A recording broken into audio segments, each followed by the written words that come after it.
नमस्कार दोस्तों, YouTube channel जीवन मंथन में आपका स्वागत है। और आज हम निर्जला एकादशी की बात करेंगे। तो देखिए, ज्येष्ठ माह के शुक्ल पक्ष की एकादशी को निर्जला एकादशी के रूप में जाना जाता है और इस वर्ष निर्जला एकादशी 10 जून को रखी जाएगी।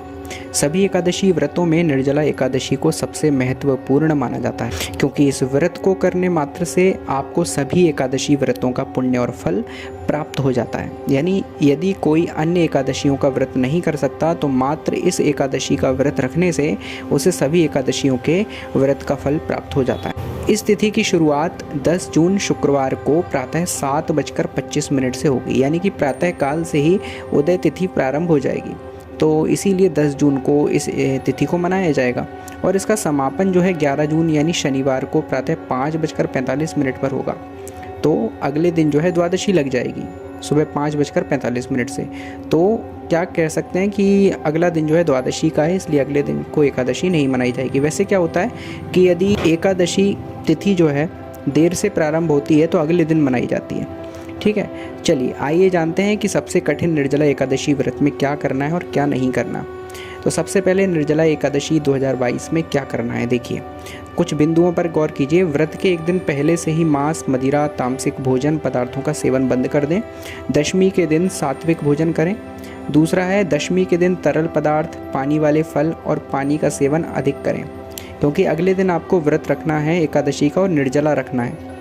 मतलब कहने का ये है कि जो भी एकादशी व्रतों का पालन नहीं कर पाता, वो यदि इस एकादशी को निर्जला होकर व्रत रखता है तो उसको सारी एकादशियों का फल मिल जाता है ना। यानी एक तिथि है वो निर्जला आपको रखनी पड़ेगी तो सारी एकादशियों का आपको फल मिल जाएगा। ये एक कठिन व्रत है ना। इसको इस दिन जल नहीं पीना।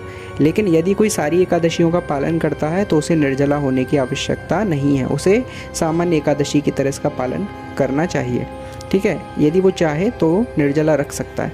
तो कहने का तात्पर्य जो केवल इस एकादशी का पालन कर रहा है उसके लिए ये बताया गया है कि दशमी तिथि के दिन ही अधिक मात्रा में तरल पदार्थ, पानी वाले फल, पानी का सेवन अधिक से अधिक कर ले, ताकि अगले दिन यानी एकादशी को उसे कोई समस्या का सामना ना करना पड़े। ठीक है, तभी इसका नाम निर्जला एकादशी है, क्योंकि उस दिन जल नहीं पिया जाएगा।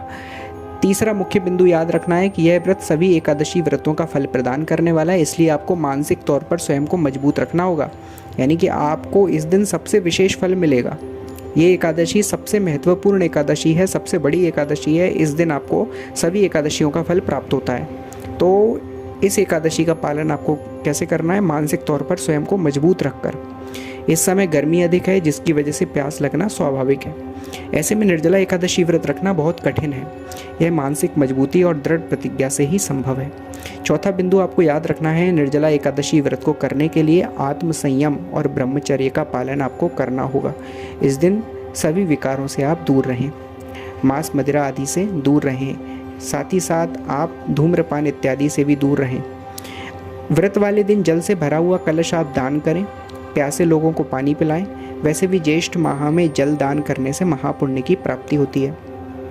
अगला याद रखने योग्य बिंदु है, यदि आपको कोई स्वास्थ्य समस्या है तो निर्जला एकादशी व्रत ना करें, क्योंकि यह व्रत बहुत ही कठिन है और स्वास्थ्य जो है पहली प्राथमिकता होता है। सभी बड़े बड़े आचार्यों ने भी इस ओर इंगित किया है।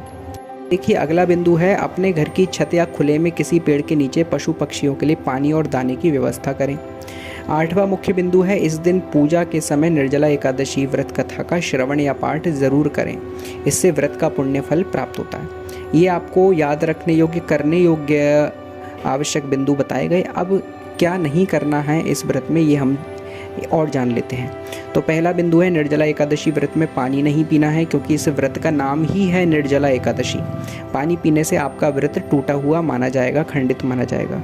जल दान कर सकते हैं, लेकिन जल ग्रहण नहीं कर सकते। हाँ, यदि कोई सभी एकादशियों का पालन करता है तो उसके लिए कोई समस्या नहीं है, वो जल सेवन ना भी करे तब भी चल जाएगा।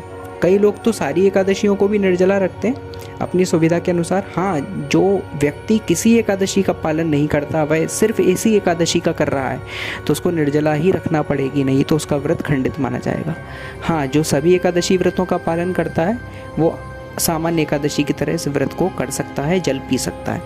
ठीक है, अगला बिंदु है अपने घर पर आए किसी प्यासे व्यक्ति को बिना पानी पिलाए ना भेजें, संभव हो तो उसे भोजन भी कराएं।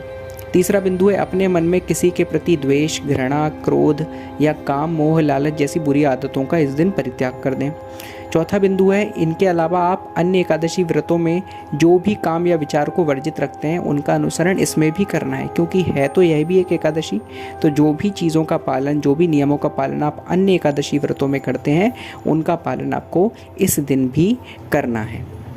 चलिए आगे बढ़ते हैं। सभी 24 एकादशी व्रतों को अलग अलग नाम से जाना जाता है, हम सब जानते हैं, और इस एकादशी का नाम है निर्जला एकादशी, यानी कि इस दिन निर्जला, जल का सेवन नहीं करना होता। इसका नाम भी ऐसे ही पड़ा है। तो एकादशी का व्रत भगवान विष्णु को समर्पित माना जाता है।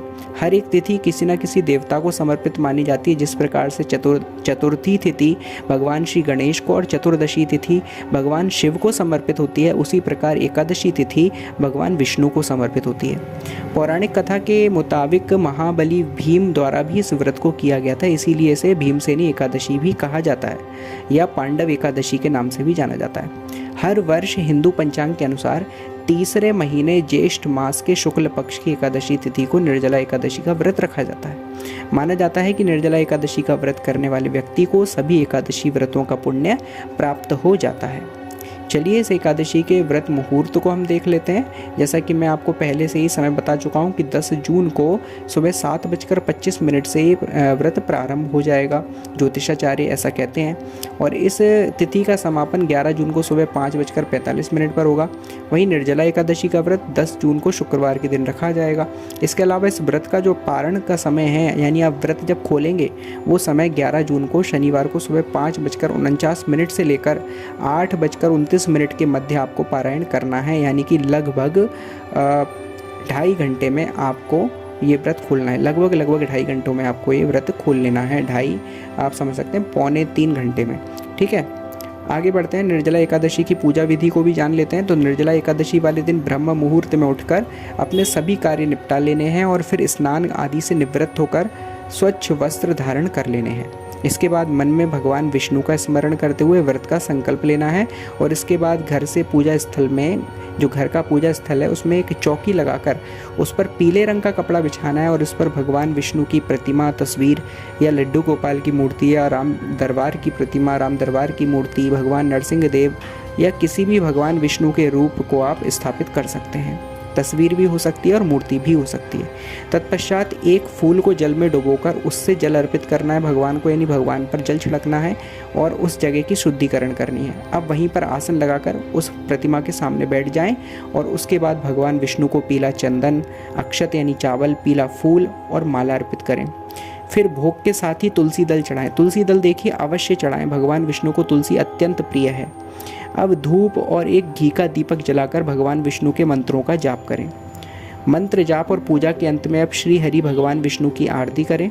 इस व्रत को करने वाले व्यक्ति को पूरा दिन निर्जला रहना पड़ता है। यदि आप भगवान विष्णु की प्रतिमा आपके यहाँ पहले से स्थापित है, भगवान श्री कृष्ण लड्डू गोपाल पहले से स्थापित हैं, तो आपको अलग से फिर स्थापित करने की आवश्यकता नहीं है। यदि आपके यहाँ पहले से विराजमान है तो उनके सामने ही आप उनका पूजा अर्चन कर सकते हैं और इस दिन उनको स्नान भी करवा सकते हैं, उनका अभिषेक भी कर सकते हैं। साथ ही साथ जितने ग्रंथों का आप पाठ कर सकें, वैष्णव ग्रंथों का, श्रीमद् भागवत महापुराण का, विष्णु सहस्त्रनाम आदि स्तोत्रों का जाप आप कर सकें तो बहुत अच्छा है। और अगले दिन क्या करना है, आपको सूर्योदय होने के पश्चात ही जल का सेवन करना है। जो एकादशी को निर्जला रखेंगे वो अगले दिन सूर्योदय के बाद ही जल ग्रहण करेंगे, याद रखिएगा। ठीक है, इस प्रकार से इस व्रत का पालन आपको करना है। इस व्रत निर्जला एकादशी व्रत का आपको पालन करना है और आपको पूरे पुण्य की प्राप्ति होगी और भगवान विष्णु आपकी सभी मनोकामनाओं को पूर्ण करके आपको उत्तम फलों को प्रदान करेंगे। साथ ही साथ आपको अपनी प्रेमा भक्ति प्रदान करेंगे और आपकी मनोकामनाओं को पूर्ण करेंगे। निर्जला एकादशी की आप सभी को हार्दिक शुभकामनाएं। बहुत बहुत धन्यवाद। चैनल को सब्सक्राइब ज़रूर कर दीजिए और बेल आइकन को दबा दीजिए। ये आपका सहयोग हमें प्राप्त होगा तो हमें बहुत अच्छा लगेगा और आगे इसी प्रकार से आपके लिए वीडियो बनाते रहेंगे। बहुत बहुत धन्यवाद। Thank you so much.